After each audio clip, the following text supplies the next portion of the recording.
কোথায় যেন শুনেছিলাম হরিণ এক লাফে 23 হাত অতিক্রম করতে পারে আর বাঘ 22 হাত। কিন্তু অঙ্কের হিসাবে বাঘ হরিণকে কখনোই ধরতে পারার কথা না। বাস্তবে এর উল্টোটা। বেশিরভাগ ক্ষেত্রেই বাঘ হরিণকে ধরে শিকার করে এবং খাবার হিসাবে গ্রহণ করে। কেন এমনটা হচ্ছে বলেন তো?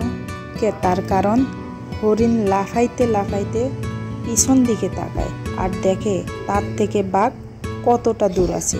এটাই হচ্ছে তার সর্বনাশের কারণ।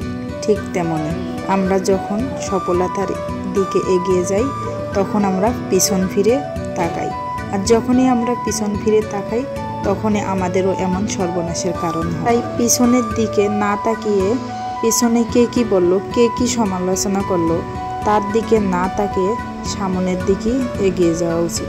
এটাই হচ্ছে বাস্তবতা।